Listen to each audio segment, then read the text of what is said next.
Right. So let me move to Mr. Blake and the hummingbird. We got to come back to that because that's one of the central points. Lloyd, you noticed that there was talent in Birmingham and talent across the world of reggae and talent across the pop world. So you had to make something out of the hummingbird. And we all know that if you only got a club, well, I'm saying this to you now, if you've got a club and you only have it once or twice a week, you are going to be broke. And if anybody disagrees, you put your hand up and we'll have that argument afterwards. Okay? But if you've got a club or a venue and you can only full it once a week, you're going to be broke. The Hummingbird wasn't a club. I forgive people who call it a club. I understand. I'm not calling it a club. I'm saying when people say club, the Hummingbird was a venue. Yeah. Yeah, wasn't a club. But remembering we were left off when Top Rank said, show proof that you can get the venue, and the county council said, yes, they'll support us. We still needed to find the money. We didn't just get the venue like that. We still needed to find the money. The county council would put £92,000 out of the money we needed because I managed to get Top Rank to accept £20,000 for the lease. And then years for the lease that was left was 85 years. Mm. Those of us who understand sociology, cultural problems, political problems, will remember that black people didn't get long leases. Yeah, I'd have to have the money to buy outright, but you didn't get long leases. No voluntary organization, a not-for-profit organization in Birmingham had any venue with 85-year lease. And when Top Rank manager Anthony Wheeler said, and you go over your head, Mr. Blake, it's a large venue. The black community has never done anything like this before. I had to do some of the things I learned in Jamaica. I paid for my own self to go to night school in Jamaica. I felt ambitious. I saw the gangs, stepped away. I paid for myself to go to night school in Jamaica. And I studied accounting, among other subjects in Jamaica. I studied business. And so I was able to talk their language. And I said to him, we need a venue, not for blacks only, as I said earlier. And when the county council said how much, and I talked to Top Rank, and he said, we'll only charge you £20,000. It was surprising to me. I thought they were going to say £100,000. He said, we'll only charge you £20,000, Mr. Blake, because we've got sympathy with the black community and we'd like to give you a chance. County council decided to put £92,000, £20,000 from that towards the lease, another £10,000 to help out bits and pieces, and £62,000 to help with working capital. But we needed £300,000 to start the Hummingbird. I'm saying all this, recognize my friend Tony Owens, who was going to do whatever later on, Mr. Musical Youth Manager Tony I. Listen, I was in a situation where when I looked around England, there wasn't another black man who was trying to do what I was trying to do. I see you looking at your watch, and I warned you. When you get legends like Bernie and Lloyd Blake and Tony, you need 5 hours or just one of us. you let me worry about that. You can't get our story in a short time. That is why I'm rapiding on like this, right? And he said to me, where are you going to get the rest of the money from before we say yes to the lease? Having got the formal yes for the $20,000 for the lease, we needed to get things into writing. Got lawyer together and da-da-da-da-da. And I said, again, I'm studied a white man in business. What did I mean by that? The white world had pubs. Yes. And who are the main backers of pubs? Breweries. Breweries. So I said, I'll check a brewery and come back to you. And he gave me 2 days. And I went to about 4 or 5 breweries. I got one to say, yes, we'll back you. So the majority of the funds for refurbishment and all that was going to come from the brewery, supplying us with drinks and whatever. Yes. Got a business plan together. I was challenged again by top rank management. We need to see a business plan, Mr. Blake. All this was going on like 1, 2, 3, 4 times a week by the hour. I went back to the county council then, and they agreed to help me if I could find someone who they would accept to do the business plan. I was in community work. I was working with community work and near the city council and all that. So I already learned in my research that at Aston University, there was a small business development center. Right. And Clever. the white guy who was the leader, I knew him. He liked to drink, and a friend of mine used to give him his drink along the way. He liked to smoke as well. And I know friends who met him along the way. I'm not saying what's smoking. Could be cigars, like I do. Like yourself. Anyway, we got the business plan done, and I helped to write some of the questions. And professor from the university wrote most of the questions. And we got it out in the community, business plan done.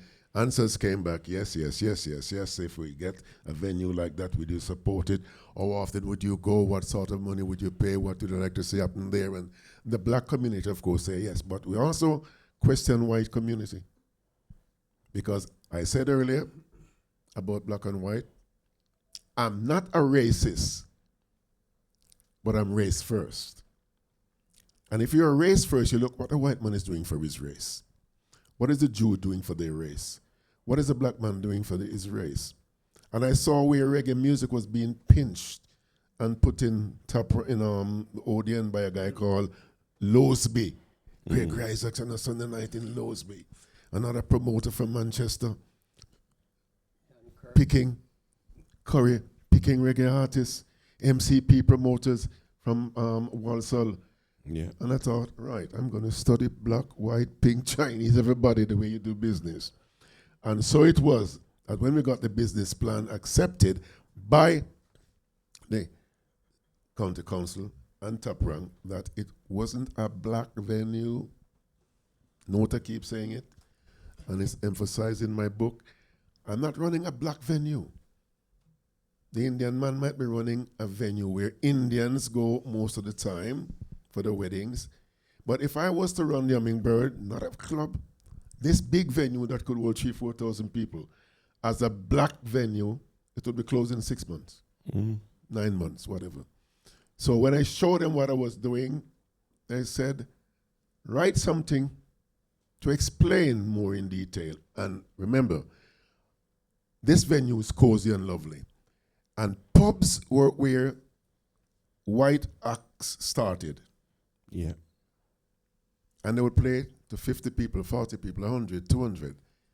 And they would get a bly here and there, like a festival here and there. And if they go Zoom and got in the charts and go big, where did they go? NECs. Mayfair and places like that. Well, that's how MCP Not promoted by blacks. Mm. And so I studied the white man promotion. And then when I went back, the chap at the university, and pointed to him, I said, there is no medium-sized venue for 600, 800, 1,000, 2,000 capacity. No medium-sized venue in Birmingham was doing that. Odeon was doing it. Not a venue, a cinema, but doing it on Sunday night and making money. So we put all that in the business plan. And so we got the chance, got things together. Didn't get enough money for working capital or major refurbishment, but those of you who might have been there, this is 1983 now, from 82, took so many months, 83 August, we decided to open. There's a story about opening with Muhammad Ali and all that. I'll talk another time because time is short. But anyway, there was a black guy So to in bring Birmingham with a people up. community center. You did the survey, you did the business plan. So you went out to the public with the survey and you got the questions answered Right. that provided you with the information to do the business plan. Then you did the business plan. Yep. And the business plan Was positive. was positive, so you were able to Next stage. bring in the finance Yep. in order to support. Next stage. Yeah. Good. Go on. Question. No, I don't want to steal your thunder. No, Carry no, on. no, no. I want you to ask the question. Hummingbird. Yes. So when was it from top rank to Hummingbird? What year was that? 1983. Yeah. So that's what I'm saying. 1 minute, please. That's what I'm saying. So now we finished, and this is August 1983. Yes. We're ready to open, right? Wasn't as pretty as we wanted it to be, but we're ready to open. Yeah. The police didn't object, the fireman didn't object, and so we set 6th of August 1983 opening date. Leader of the city council, police officer, all sort of persons were involved, were invited to come down, but we had to go to court in the morning, 10 o'clock, to get the license, so Yeah. before we open in the night. Reached court in the morning, nice suit up, lawyer beside us, everybody, and the licensing magistrate said, we're going to adjourn your application till next week, Bring the mic closer to or you. the week after.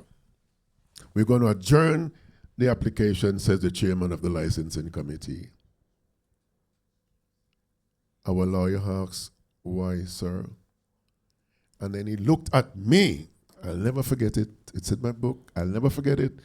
He looked at me and he said, how dare you plan to open a venue like that, the whole top rank, without getting a license from us?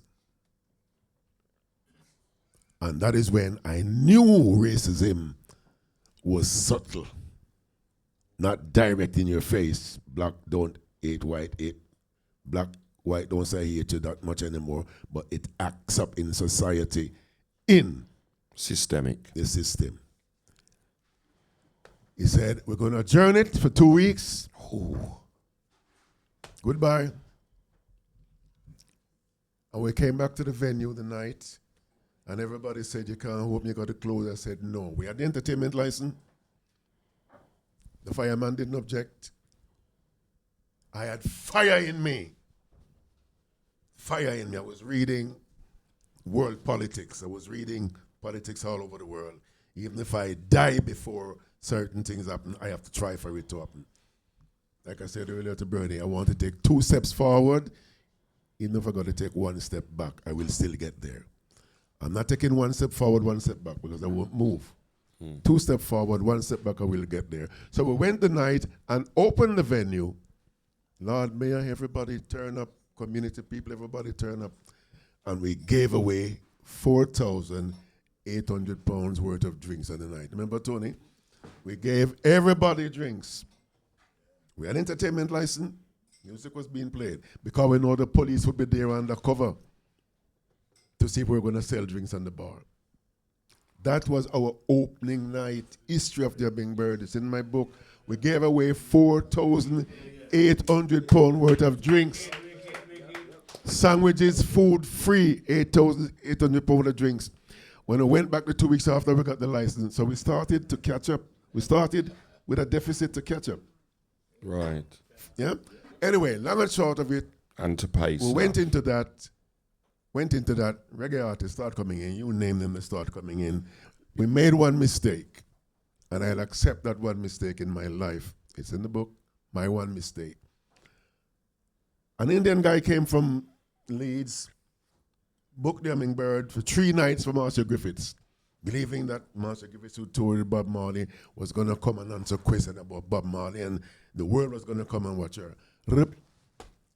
Then he came down and said, would you join us, Mr. Blake, to promote? And I said, yeah, we'll join you.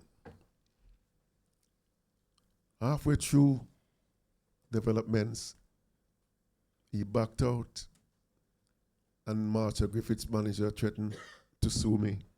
personally if I didn't keep the 3 nights. Anyway, Tony Owens, remember?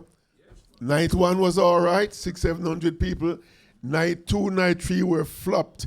Luckily, one of my brothers knew Marcia in Miami. They were friends. I don't know how close they were. And because of that, Marcia went quiet on the Sunday, and we sort of lived. And the county council decided to back out on me. Sorry, can I just ask you something? You know when you took over the Hummingbird, Yeah. who was it you first out with? Futurals? Sorry? Was it Futurals? Futurals. I'm going to come to the What audience. about Futurals? Can I just finish and we ask question after? All right. And so the county council decided not to carry on with me. Yeah. And listen this carefully. Black, white, pink, Chinese, whatever nationality, listen this. The county council having backed out, I started getting in debt, rent and rates, and rent and rates. We didn't have any white promoters yet. We only had 1 or 2 nights a week in the week. The black thing, 1 or 2 nights, we were losing money, and the newspaper, a guy called Paul Cole in the newspaper started to say the Hummingbird will soon be closed. Into June, woke up one morning, my secretary downstairs said, Mr. Blake, the official receiver's officer downstairs to see you. We were open for 10 months. Why do they want to see me? We owed some money from the 4,800 pound worth of drinks that we gave away. We owed some money to Shreps. And Shreps sent a letter to the old Windsor Green Center that I retained as registered office. And my colleagues, my black colleagues on the board, took the paper and hid it. That the secretary shouldn't show it to me. Because if the Hummingbird went down, them as directors would lose their houses. Nothing like that. Anybody know about company law? We were a company limited by a guarantee. No shares, you'd only have to pay £1 at the time. And so I woke up with the official receiver in the office telling me, you were closed in court on Friday, Mr. Blake. Close the venue. I gave up all the keys except 1 lot. And I said to the official receiver, we are not coming out of here. I decided to use racism then. We're not coming out of here. We're sleeping in here. We'll even cause a riot if you try to get us out. And they were a bit jumpy and scared. Yeah, because at that time there was argument up and down the country. And so they left me. And quickly, we slept in that building in darkness, without water, without electricity. We had that for 2-3 weeks. Then it was cut off on water, electricity. We slept in there on the candlelight, on a little bed that we got in through the back door for 3 years. Goodness me. People here who have been to the Hummingbird would not remember this. Not No. even some of the black community. We were open and closed in 10 months. And I sacrificed myself with 1 and 2 others around me, slept in the Hummingbird for 3 years in darkness, gave up no wages, no salary, nothing. People bring little food, this and that and the other, nip out in the daytime to my house, come back in the night. 3 years. And then they decided, Top Rank decided to help us carry on if I form another company. And for the 3 years we were closed, 2 years and 9 months, call it 3 years. For that time, the rent that was not being paid quarterly from 84 to April 87, I would have to take on that debt. Okay. This is very distressing for you even now. I wrote that book so that black, white, I wrote that book so that black, white, pink, Chinese, any nationality doing business in a racist society will understand. And he said, you, Lloyd Blake, was a member of the first company. So you will have to start the second company. They were scared of racism. We'll give you a chance, but you have to take on those 100 and 200,000 pound worth of debts and rates. Department from the city, but the rent. Tony was one of my directors, right? And I formed a company called Unique Action Limited, trading as the Hummingbird. Bob Marley, children came over. You name the reggae artists, name them, they came over. We started looking okay, paying current rent, paying £7,000 a month off the whole rent. This was 87 now, we're into 87. And then I remembered what I said about the white world. And I rang a promoter, white promoter. Said, the Hummingbird is available midweek, if you want. They came down to see me quick. White promoters started ringing me by the minute, by the day. And then I had to say to the black community, you can't have Saturday nights in the Hummingbird. You know what I got back, cussing, kind of. You can't have Saturday nights in the Hummingbird, I said to the black. Remember, Tony? Because you don't come out every Saturday night in numbers to pay the bills. I wasn't hustling, I was in business, sensible business, worldwide. You look on business, ethics all over the world. If you, the black community, come out 2-3 times a week, you can have Saturday nights to do whatever. But to come out once a week, once a month, you can't have the Hummingbird on a Saturday night. You can have it on a Monday night to do reggae shows, but not Saturday night. And so we tried various little indie music. Yes, Thursday, I remember. Friday, Saturday. I'm going to come quick. Very We successful. then start having Saturday night, 2,000-3,000 people. Our white friends, our white DJs were bringing the crowd. In the week, we start having Tuesday, Wednesday, Thursday, rock shows. 2, 3, 4 shows per week. Punk shows.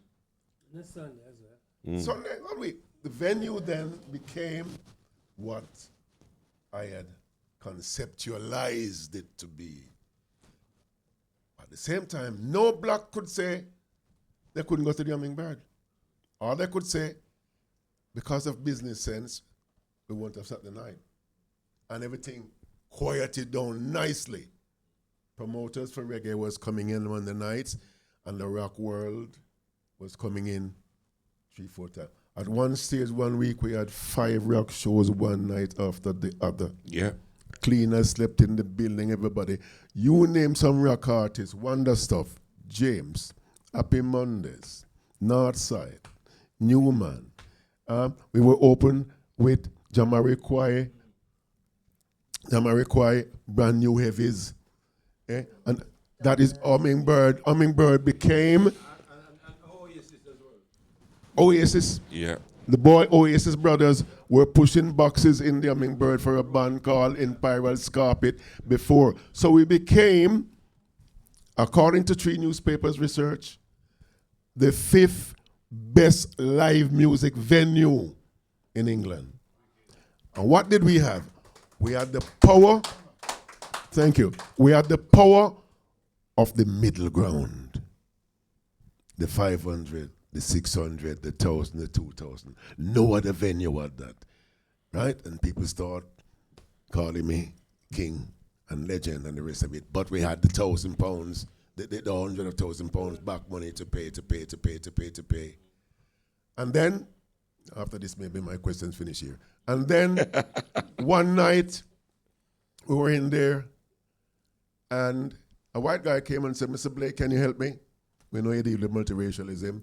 We want to do a charity thing for Friends of the Hurt. My good friend Lee Jack, a white promoter, who run the Saturday night thing so successfully. I said, yeah, man, go on. So I was at home sleeping, resting Sunday. They probably would have 200-300 people in there, so all my staff wouldn't have to come. They just use downstairs. Monday morning, got it down, the policeman came in and said, Mr. Blake, you have to close the venue. Again? What for? He said, on Sunday you're supposed to sell drinks from 10 to 3. I said, I know that. And close from 3 to 7. And then sell drinks from 7 to 10. I said, I know the liquor license and what you're talking about. Well, 4 of our policemen came in, wrote things on their hand that you were selling drinks. Not me, Laidback, the staff, between 3 and 5 o'clock. I called my licensee. He swore on his mother's heart up to his death, said nothing like that happened. That is how the white world wanted, you bird. We got to court, went to court, police, 5 of them lost their diaries. Okay. All 5 said they lost their diaries. The magistrates laughed and said, put off the case for another 2 weeks. I couldn't sell drink, no alcohol. I had to pay a licensee £400 a week to come in every Friday for a one-off thing. We knew we were dying slowly. The community didn't know unless they were into, like you and us, knowing what was happening. And so, next hearing, they still couldn't find the 5 diaries. My barrister looked at me and looked at them, shook her head. The licensee looked at us, shook his head, and said this: Mr. Blake, it's unfortunate that I have to say what I'm going to say. On the balance of probability, I have to believe the police. And he said, the police. You know, he accepted that they weren't telling the truth. But we have sympathy with you. They went away, 3 of them, in a room and came back. And they voted 2-1. One of them was with us. They voted 2-1. Hummingbird and the way to die. I said, I am not giving up the license. They're going to fight. And so my licensee, I said to him, I'm going to go to the city council leader and ask for help. So I went to him. He took me to his house. The then leader of the city council sat down, smoked cigars, and drink red wine because we're 2 socialists. And he said to me, Blakey, my friend, the leader of the city council, Sir Richard Knowles, bless him in his grave. He said to me, man to man, the leader in his house, you will not keep that venue, Blakey, unless you join them. I wrote it. I'm not scared of anybody suing me. It's in my book. The leader of the city council said to me, a black brother, socialist brother, smoking cigars, drinking red wine, he and I, you will not keep that venue in the city center, Blakey, unless you join them. So I took them to me in the police, like he wanted me to become an informer. So I said to him, Sir Richard, my community would kill me if I turned to work for the police. He said, not the police, but you have to join them. I learned later on that he meant the Freemasons. I wasn't protected, and so I was killed. But they said, get a white licensee. He rang the then chief constable, a Mason, even though he was not, but they're friends, who sent a police officer to see me to say, Blakey, Sir Richard Knowles told my boss, the chief constable, that we are hustling you. Have I ever bothered you? This inspector sat before me saying that. I said, not you, but your boys. And he said to me, it's in my book, get a white licensee, because we can't lose. We can't give back the license to John. Long and short of it, John got the license, black licensee, got a white licensee for me. And we're doing things, making money again, paying bills again. We're going nicely. And I sat down with a guy called Gil Scott Aaron. I left Bernie to do the didactic talking of artists because I haven't got time to do the artists. I will be here till next month. But Gil Scott Aaron, research Gil Scott Aaron. Poet. Who sat down, did his poetry in music, Gil Scott. Yeah. And he said to me, I learned of your fight, brother. Don't give up. Curtis Mayfield sat down in the office and we talked for nearly 2 hours when it's finished. We talked philosophy. Gil Scott Curtis, we talk philosophy of music. We talk philosophy, Curtis Mayfield, Gil Scott Terran and I, where music is going. After they finished playing, we talked for about an hour and a half. Dennis Brown looked at me and said, Father Blake, don't give this place up. It's the best acoustic venue I've sung in. Dennis Brown. Yes? Ziggy Marley sat before me. I interviewed him on the radio station, and he sat before me. And when I told him certain things about his father, we shook hands and the rest of it. Anyway, I'm going to finish now. Hummingbird going on nicely. One Monday night, I had rented it out to a promoter from London who was doing a sound system thing. And a so-called rude boy from Jamaica came in with a gun stuck up in his waist, went downstairs, tried to get some bad 20-pound note change, and he was caught out by members of the staff.